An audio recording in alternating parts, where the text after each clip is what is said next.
History of a Teacher by Famous Fault. Chapter 29, Destroying a Spirit. Things really had changed overnight, Rebecca noticed, as she joined the students again, sometime before lunch. Parents had throughout the day been coming to take their kids home. Rebecca had spent some time in the entrance hall watching it all happen. She made sure that none of the students saw her, as she watched the parents talk with hushed but upset voices to McGonagall. Among those being taken away were a first-year Hufflepuff named Rose Zeller, Rebel Devane, a first-year Gryffindor called Ewan Abercrombie, a Hufflepuff named Heather, two Ravenclaw second years called Orla Quirk and Stalwart Ackerley, and three Slytherins. And those were only the ones Rebecca noticed. No doubt that there were more being forced away from Hogwarts by their parents. It didn't take long before she found out about the Inquisitorial Squad, either, who were docking points from everyone. Rebecca moved through the school like a ghost, doing her best not to be seen, and mostly succeeding as long as she made sure to hide between classes. It was during lunch that Rebecca saw Fred and George walk down the marble staircase towards Ernie, Ron, Hermione, and Harry, who had just been docked a large amount of points by Malfoy. Rebecca had never cared about her house points, but she understood that it was a great insult to the four left standing in the entrance hall, although she couldn't say that Draco Malfoy had done it wholeheartedly. "Noticed, have you?" Fred asked as he and his twin joined the four. "Malfoy just docked us all about 50 points, Harry said, clearly furious. Rebecca rolled her eyes. Didn't they have larger worries than the points? "Yeah," George said, subdued. "Montague tried to do us during break." "What do you mean, tried?" Ron asked wearily. "He never managed to get all the words out due to the fact that we forced him head first into the vanishing cabinet on the first floor," Fred said, and the way he said it made Rebecca smile. She was pleased that she could count herself, if not on their side, at least not opposite them. Hermione, at the other hand, wasn't pleased. "But you could get into terrible trouble." "Not until Montague reappears, and that can take weeks. I don't know where we sent him," Fred said coolly. The twins could be surprisingly cold-hearted if they wanted, and Rebecca shook her head. "Anyway, we've decided we don't care about getting into trouble anymore." "Have you ever?" Hermione asked skeptically. "Of course we have," George said. "Never been expelled, have we?" "We've always known where to draw the line," Fred added. "We might have put a toe across it occasionally," George continued, "but we've always stopped short of causing real mayhem," Fred finished with a smile. "But now?" Ron asked tentatively. "Well, now," George said, "well, when Dumbledore gone, we reckon a bit of mayhem is exactly what our dear new head deserves," Fred finished. "You mustn't!" Hermione whispered. "You really mustn't! She'd love a reason to expel you!" "You don't get it, Hermione, do you?" Fred asked, and shook his head disappointed. "We don't care about staying anymore. We'd walk out right now if we weren't determined to do our bit for Dumbledore first." "I don't care for Dumbledore," Rebecca said, and stepped forward from her hiding place underneath the staircase. "But Umbridge deserves all the bad that can happen to her, and I've never liked this place. I want to help." Fred and George just stared at her. "Rebecca, you can't do that!" Hermione said, and took a couple of steps backwards when she saw the fire in the blonde's eyes. "Umbridge was happy to inform everyone that one of my best friends is going to suffer pain beyond our imagination while being exterminated." Rebecca spat and took some steps towards Hermione. "I have better things to do than learn some lousy spells. The DEA is no more anyway. The only thing I have left to do here is make Umbridge pay for what she did. I'm not going to allow the Ministry to do such a thing and watch Yugi waste away because his evil met such a horrible fate." Fred raised an eyebrow. "You don't need our help." "We were not saying we wouldn't have let you help. We really would have," George continued. "It's just that phase 1 is already about to begin," Fred finished. Then George smiled. "But give Umbridge all hell you can and greet her from us." Rebecca was disappointed, but she didn't show it. "I'll suggest you go find Tracy," Ron said. "I think you and her have your minds set on the same thing right now." "Rebecca, I'm sorry," Hermione whispered. Rebecca understood, and her eyes narrowed. "Don't be. He's not gone yet." With those words, she turned around and left the entrance hall before too many students saw her. Snape wasn't too surprised that Tracy was late. He had seen her talking and leaving the Great Hall with Potter and his gang. She didn't seem to be too happy when she finally entered Snape's office for the day's lecture. You're late, Snape stated and looked up. He didn't show it, but he was startled when he saw the look in the young Slytherin's eyes. They blazed with fury and determination that seemed misplaced in her dark face. She had clearly already made up her mind, and whatever it was she had made up her mind about, nothing and no one was going to talk her out of it now. I'm not going to apologize, Professor, since I'm not sorry, she said, her eyes cast to the ground, but still with something defying over her posture. Can I ask you a question, sir?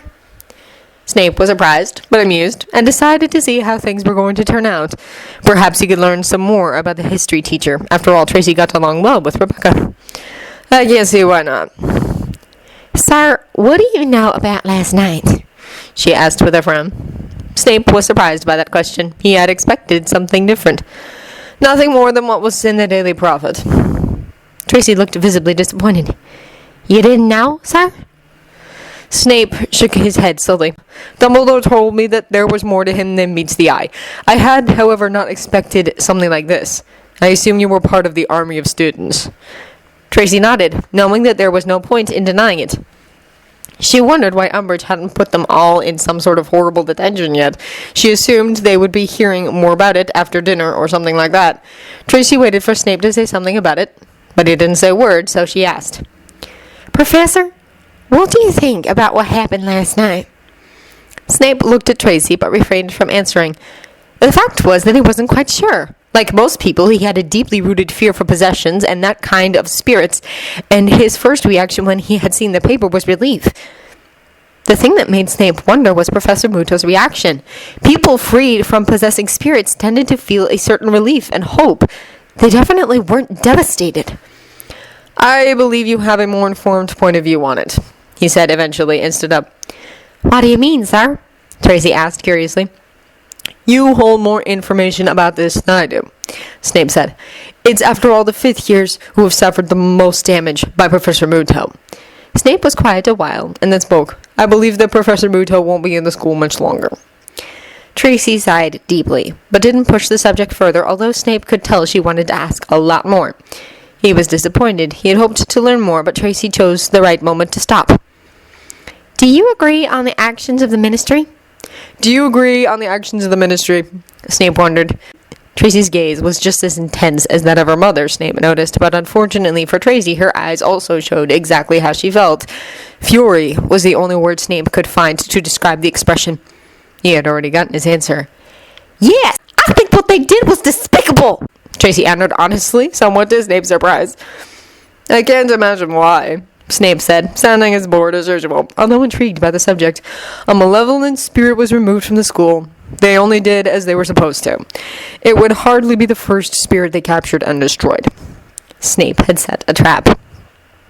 Tracy didn't fall for it. She didn't defend the spirit as Snape had expected. Instead, she thought through her words before speaking. Snape didn't know if he should be amused or not. Most students would have fallen for that.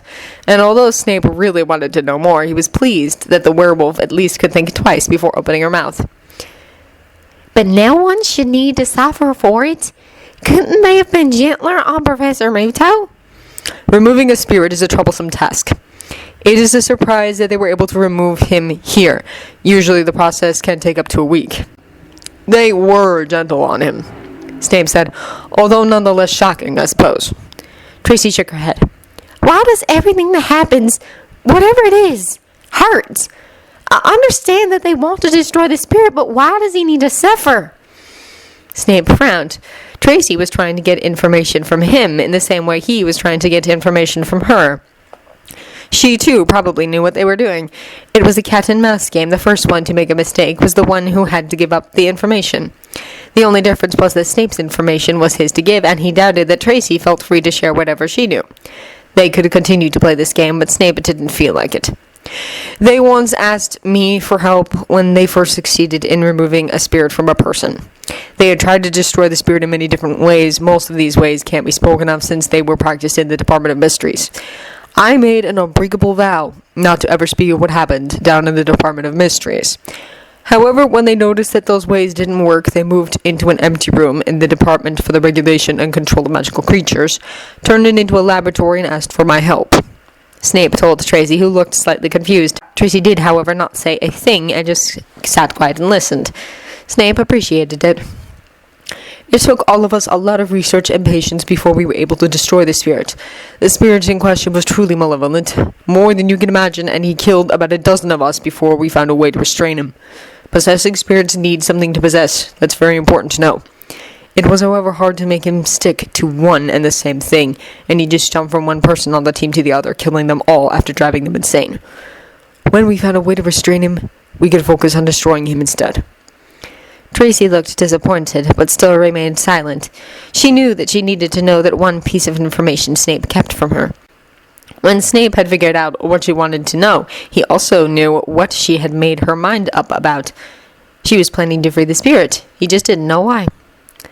That is a hard task. We couldn't kill him since he was already dead, and destroying the object he was possessing would just make him shift to something or someone different. He always preferred someone. Usually that person would not survive. The spirit suffered a lot throughout the experiments, and when we finally managed to destroy him, he went screaming. Tracy's eyes narrowed. She was still waiting for his point. I was the one who finally found out how to get rid of him, Snape said, and couldn't help but sound slightly proud. The subject of possessing spirits is one which people preferably avoid, but have always found intriguing. I am one of the few persons in the wizarding world who has bothered to learn about them.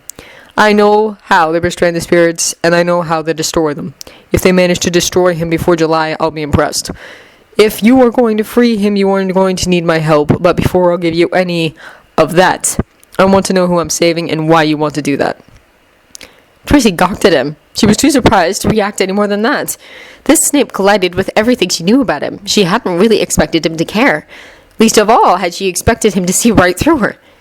How did you know? She whispered eventually. Snape juggled. With Umbridge's headmistress, she won't be able to reign in the school much longer. She despises werewolves, you know that. You don't really have anything to lose when it comes to this school. The worst thing anyone could do is kicking you out, and you don't care about that, because you will be anyway. Everyone could see that you are far more determined than usual, and why else would you ask about last night and listen so carefully to whatever I can tell you about the extermination of spirits? Unless you intend to destroy a spirit yourself, which I doubt. Tracy looked at the floor and shuffled a bit with her feet. Who are you? Snape was taken aback by that question. What do you mean? We see you as a former Death Eater, although there are those who think that former is incorrect. Who teaches at Hogwarts, who is unfair towards his students and always cranky. You are not liked amongst us, or us. You're a great teacher, sir, but I'm the only one who has experienced that. Why? Tracy asked, confused and dejected. And now you do something like this? Who are you, really? Snape looked her in the eyes, and Tracy could literally see him grow as he straightened his back, and suddenly she felt as if she was shrinking. I asked you who I am saving. Tracy would feel sorry for whoever didn't get that hint. He did not want to talk about it. Snape sighed and became his usual length again, just by returning to his normal posture. Professor Muto and I have something in common. Depending on what you were going to tell me, I'm willing to break my promise and tell you what happens when they destroy a spirit and how you can save him. Who is he? But that's not up to me to tell, Tracy called that. I don't have that right. In addition to that, Snape continued, as if Tracy hadn't said a thing, no one can know that I was involved if you, against all odds, would manage to do anything for him. One doesn't simply walk into the ministry and walk out with a spirit on death row. Tracy walked towards the desk and sat down uninvited, but she didn't care. Fine, but no one can know. If he's destroyed, he won't care anyway. Professor Muto and the spirit possessing him, what kind of relation did they have? Snape asked. This question was crucial. He wasn't going to save a malevolent torturer, like most spirits were. Tracy pointed at the newspaper. That is not Stockholm Syndrome. See for yourself. Snape nodded. Okay then.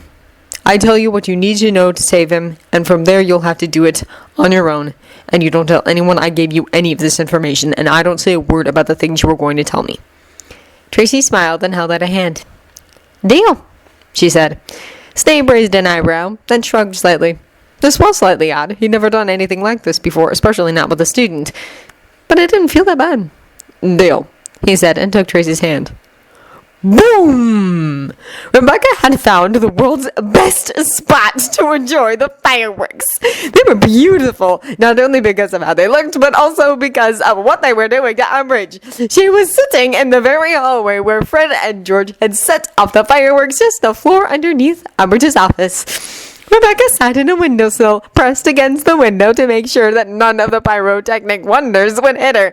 There were rockets, dragons, firecrackers, and Catherine wheels in screaming color with sparks that wrote inappropriate words in the air by own device. Rebecca smirked as she saw that they were only getting stronger rather than fading away. She had to applaud Fred and George for their efforts. They were quite the geniuses in their area of expertise. Rebecca saw Umbridge come running into the hallway, but she stopped halfway down the staircase and stared in utter horror. She was followed by Filch, who shared the same astounded expression. Rebecca pointed her wand at a Catherine wheel discreetly and whispered a spell with a menace in her voice. The Catherine wheel, one of the largest, changed direction and headed for Umbridge. Umbridge and Filch stood transfixed before they, to Rebecca's disappointment, docked just in time. The Catherine wheel left the building through the window and took advantage of the larger space it had in the grounds to grow even larger. "Hurry, Filch! Hurry!" Umbridge shrieked. "There'll be all over this gold on this window or something! Stop moving!" Rebecca laughed out loud, but wasn't heard due to the noise of the fireworks as Umbridge's spell hit one of the rockets. The effect was awesome. At least Rebecca thought so. The rocket exploded, burning a hole in one of the paintings. The witch in it ran just in time to the painting next to hers. The explosion gave Rebecca an idea. She pointed at one of the dragons, the one closest to Umbridge, which reminded Rebecca of Solar Flare Dragon, and whispered, "Evanesco." Suddenly, 10 additional dragons appeared, and Umbridge took a run for it. When only a fiery butterfly was left in the hallway, she jumped down from the windowsill. She didn't laugh anymore. She had had her little moment of malevolence, but she was far from satisfied. Not even when a soot-blackened Umbridge passed Rebecca, who was sneaking her way to her dorm, could Rebecca find enough glee to satisfy her need for vengeance. She had to think of something better. Rebecca, who hadn't spoken to anyone else but Fred and George that day, had, in all the uproar caused by the fireworks, forgotten that it wasn't Umbridge she was hiding from, but the students. So when a statue asked her, "What work can you never finish?" Rebecca answered somewhat sarcastic, "An autobiography." The eagle knocker opened the door for her, and everyone in the common room went absolutely silent and stared at her. Rebecca considered turning around and just walking out again, but she didn't even get that chance. Peter, who had been sitting near the fire, jumped up and ran towards her, giving her a hug. "I've been looking everywhere for you. Where have you been?" "Increasing fireworks," Rebecca said dryly and pushed Peter away. "Now I'm going to bed." Her tone allowed no protests, and besides, no one of the Ravenclaws, with all their questions, dared asking her. Umbridge had made her point very clear. "Rebecca," Luna said as she walked down the stairs from the girls' dormitory, "you can't pretend it never happened." "Of course I can't," Rebecca hissed venomously. "I wish I could, but I can't. There is enough here that reminds me time after time again of what happened. I've never liked this place. I don't like this world. I was right, was I? The only thing that has brought me, or Yugi for that matter, is suffering." Peter looked hurt, but Rebecca actually didn't care. Without looking at any of them, she walked up to the dormitory, passing Luna, who didn't look all too happy. It took a while before Rebecca noticed that it weren't only her own footsteps which she heard walking up the stairs. She turned around to see that Luna was following her. "Not everything is as it appears," Luna said, while she looked Rebecca in the eyes. "Some things can't be understood." Rebecca stood there for a minute or so. Then she turned away again and entered the dormitory. Luna stayed put, crestfallen. She, more even than most others, wanted to know the truth behind the spirit, which had so harshly been removed from Hogwarts. The morning after, Rebecca was snatched away by Tracy. Rebecca had been on her way to the Great Hall to get herself some breakfast before most of the students woke up, but she didn't even make it that far. Tracy grabbed Rebecca by the arm, and without saying a word, she dragged her to the room of requirement. She didn't let go until Rebecca sat on the bed. "Sit down and listen," Tracy said. Rebecca, who already sat down, just looked at Tracy. The girl looked furious, to say the least. Rebecca was glad that fury at least wasn't turned towards her. Please tell me that the fire process in Professor Muto was different from all the others. Tracy pleaded, and Rebecca noted that she was shaking. Please. What? Was Rebecca's ingenious reply to that unexpected plea. Is he like a normal spirit? Or is he indeed attached to the Millennium Puzzle? Or is he something different? Tracy asked and paced through the room. Then she stopped dead in her tracks. Please, at least tell me, Professor Muto is still here?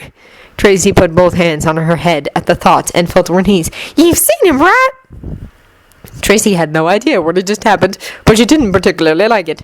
Tracy, calm down. Yes, Yugi is in the castle. I was going there after breakfast. I saw him just yesterday. Tracy seemed to calm slightly at this. Good.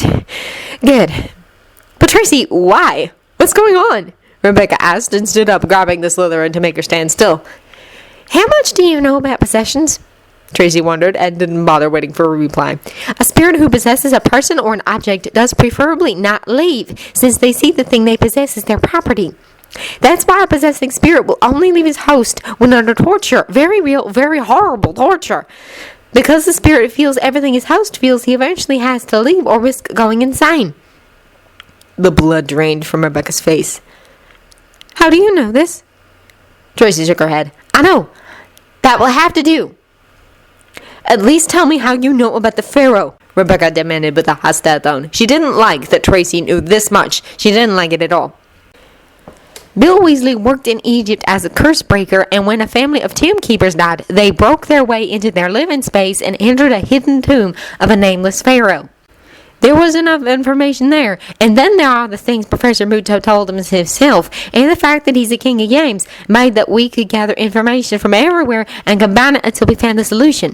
The spirit was the final clue, Tracy said. Then she turned around and pointed at the red bag around Rebecca's waist. You are a duelist too. I suppose those are your cards? Rebecca chuckled darkly and nodded. Actually, I still count myself as a duelist. The school just won't allow it. Now tell me more. He's damn lucky they were able to take the Pharaoh without having to take him along. Otherwise... Tracy shuddered. The way to destroy the spirit requires that a spirit doesn't have anything to possess. There are spells to protect from possession, but they only work on inanimate objects. So in the Department for the Regulation and Control of Magical Creatures, there is a room, actually a torture chamber with walls made out of pure concrete. The spells against possession in this room are the strongest which exist. In addition to that, the walls are jinxed so that nothing, not even a spirit, can pass through them. Is that what they meant, that he at the moment is harmless? Rebecca asked, and wondered how much the shadows could affect that. Not that Tim would be able to use them when locked away in the puzzle. Tracy nodded. Yes, but the Pharaoh wasn't tied to Professor Muto, right? He sealed his soul in the puzzle. That's how they were able to take him without having to put Professor Muto through such medieval methods. The Pharaoh is different from most spirits. That's why it'll take them so long to destroy him. Unless what? Rebecca wondered carefully. Normally, possessing spirits are wandering souls, stripped from their bodies before they died. That's why they are so rare. Most of them are regular people who, over the course of their non-existence, go insane and become cruel and highly dangerous creatures. That's also when they start possessing people. They aren't bound to anything. That's why you can't kill them. They'll just move on to the next person, or if they really have to an object, Tracy explained. Are you getting all of this? Rebecca understood, more than she wanted, really. It bugged her, however, that Tracy hadn't told her how they destroyed spirits yet. The unknown progress left her with an uncomfortable feeling in her stomach, and she just wanted to get it over with. Yes, I understand, but the Pharaoh was bound to the puzzle with ancient magic. The only reason he could possess Yugi was because the Millennium Puzzle gave him that opportunity. Others have worn the Millennium Puzzle without the Pharaoh having access to their souls. Exactly. The Pharaoh's soul is in the Millennium Puzzle. If they want a spirit to leave an object, they have to destroy it. And since the Pharaoh is bound to the puzzle, is it possible that his soul will be destroyed with it? Tracy asked, to Rebecca's surprise. Rebecca made a frustrated gesture and blew a stray hair out of her eyes. How am I supposed to know that? You are the one who turned an expert overnight. I don't know. They've never had anything like this before. Tracy made the same frustrated gesture and sat down on the floor. I'm not sure if it is possible to destroy a spirit, a soul, like that. But from what you are telling me, I can assume the Pharaoh isn't able to possess whatever or whomever he wants. He isn't even able to leave the puzzle, Rebecca sighed.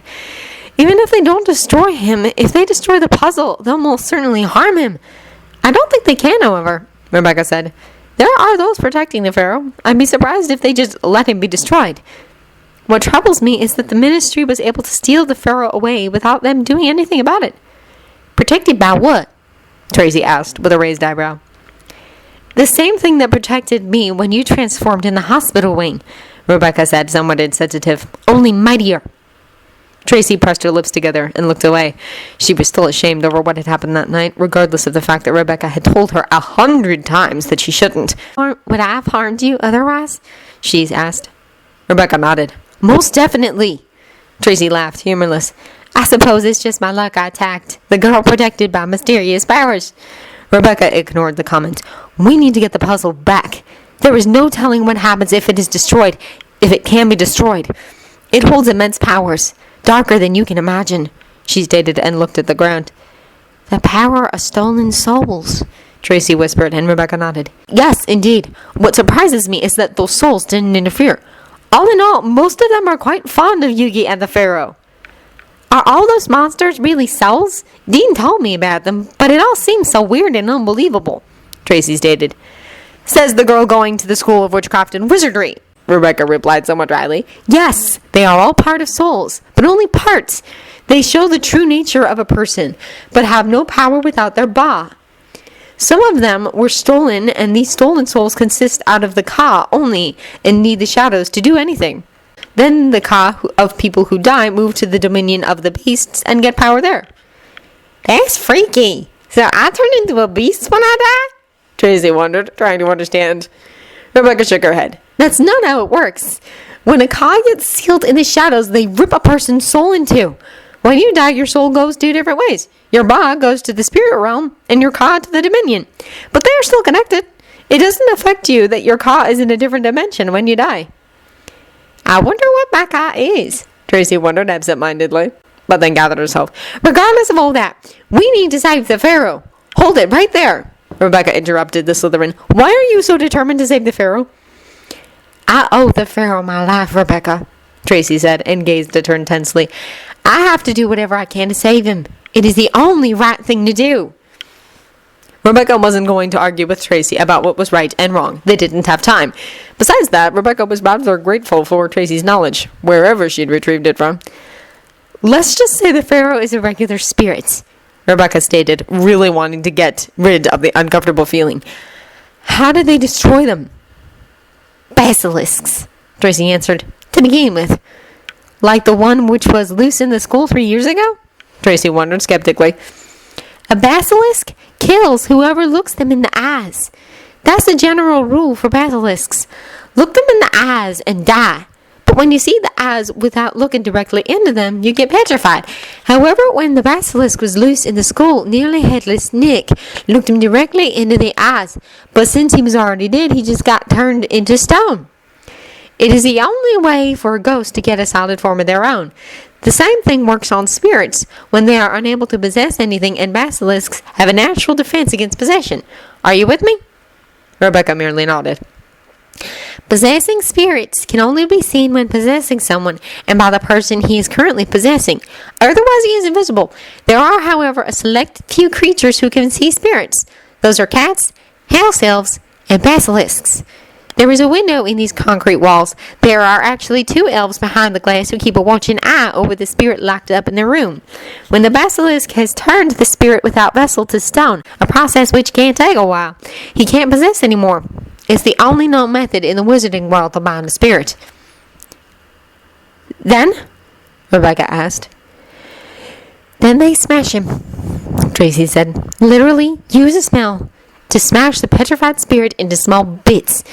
The shadows rip a person's soul once. That process rips a soul 1,000,000 times.